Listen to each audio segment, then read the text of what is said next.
What's going on, everyone? It's time to talk about the sixth or seventh, whatever, Transformers film that's come out. Transformers Rise of the Beast. It was originally released June 9th, 2023. Directed by Stephen Koppel Jr., who did Creed 2, The Land, A Different Tree, The Land of Misfits. It's at a box office earnings of only $421 million. It's probably like the lowest one. This is the sixth or seventh entry into the Transformers films. I don't think I've ever talked about any of them because, well, to be precise, I'm not a huge fan of them. And especially the last night I thought was the worst, and boy was I wrong. This is pretty bad. So let's get into it. So Transformers Rise of the Beast. So Beasties is like so you have Transformers, like the ones in cars and motorcycles and stuff like that, transform. And Beasties are the beasts are basically animal versions of them. They're like robotic animals that transform, robots that transform into animals and stuff. And they make an appearance in this one finally. It's been years since they were doing it. There's been a rumor that this was going to happen since the second film. Anyways, so they finally came out with it. And how the hell did they fuck it up? So yeah, so I'm going to try to, let's start with this film.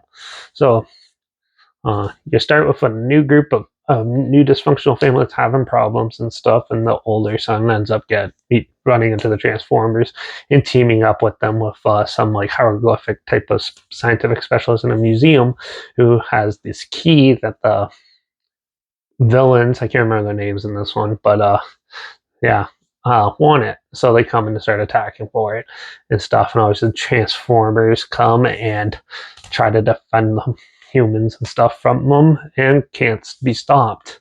And so some of the beasties that are hiding out here on Earth actually come and somewhat help. And then they realize that there's two keys, and one of them is hidden somewhere in Peru. So they have to go there and try to stop them before the big Lord God thing eats planet Earth. So this is a lot like an Avengers movie, in my opinion, or even an X-Men film premise almost. Yeah. So what did I like about this? Well, first off, what's his name? Yeah, so Mirage is like the main center focus of the Transformers in this one. Spoiler alert, they kind of injured Bumblebee pretty badly, and he doesn't appear till near the end again. And yeah, so Mirage is it. He's voiced by Pete Davidson. He is basically the comic relief of the whole film, and by far the best well-written character in this film.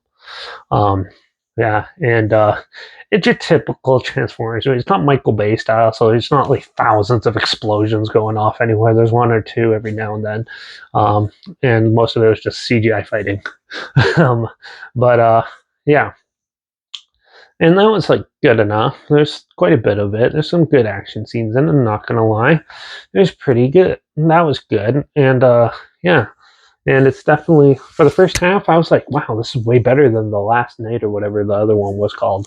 I thought that was brutal. And boy, did it take a step back in the second half. Yeah, eventually in Peru, well, one, they messed up the layout of Peru somehow. It's like they've never been there.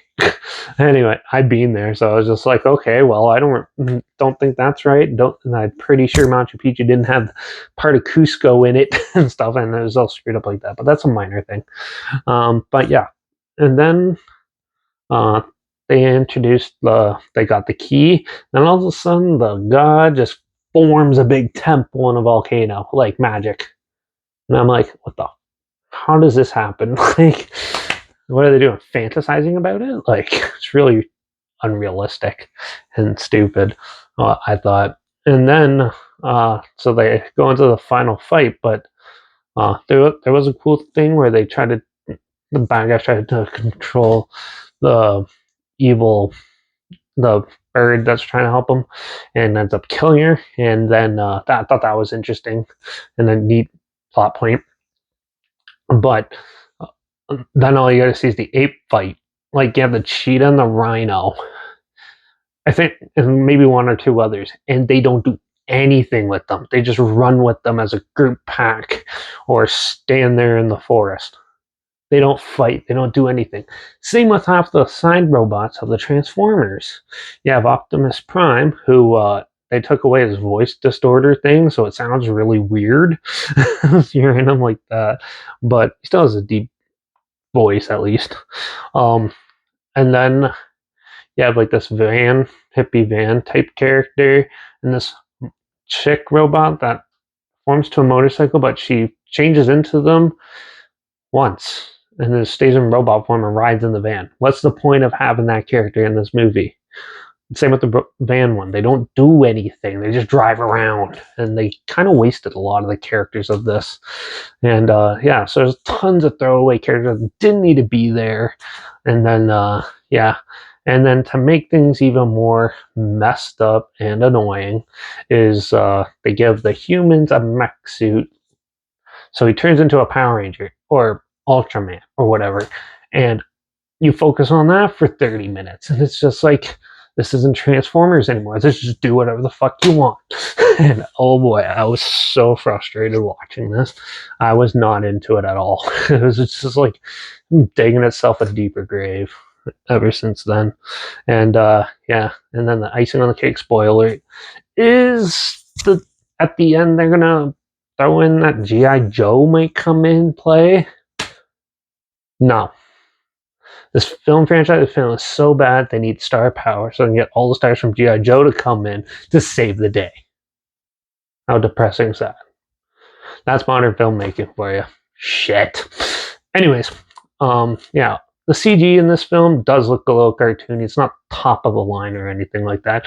But like comparing it to like the CG in the first like 2 or 3, you actually see like things rotating in the body and stuff. This, nope, just sheer flat, cartoony looking and stuff like that. It was not that good, I thought. It looked okay. And overall, the humans had nothing to do with this story at all, and had no point of being there, so why? And finally, yeah, they should have just called this Extinction of the Beast, because apparently the whole race is extinct except for these 3 or 4 that they didn't do anything with. So why would you call it Rise of the Beasts?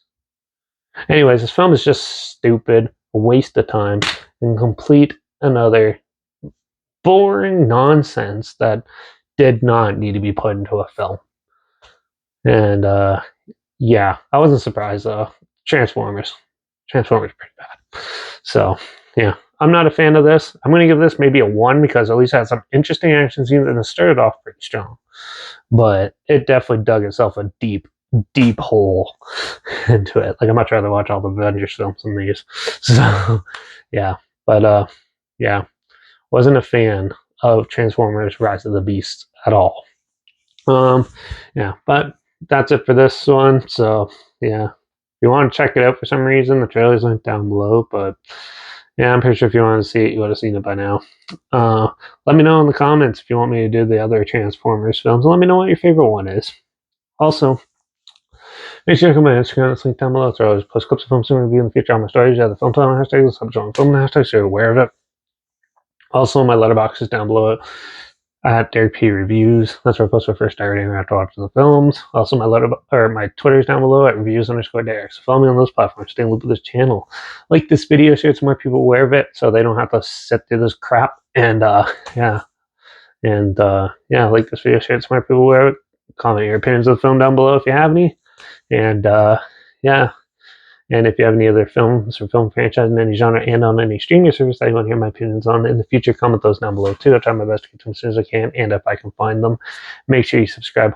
Hopefully we find something weird, obscure, and odd that you probably never thought of checking it together. And also share my opinions on popular films that have come out, classic films, and reviews on other things that are 99% time better than this shit. So yeah. And don't forget to ring that bell, because we're actually going to talk about an awesome new movie that everyone missed out on and is talking shit about, because, well, most people don't know what good films are these days because everyone's just spoon-fed junk from the mega corporation Disney and all those. So we're going to talk about The Tomorrow War, sci-fi action film next in the next review. So make sure you tune in for that. Watch out for all those shitty fucking Transformer movies out there, and I guess I'll see you all in the next review, which will be 99 times better than this one. So this one was quite a ramp, but yeah. But till the next one, cheers.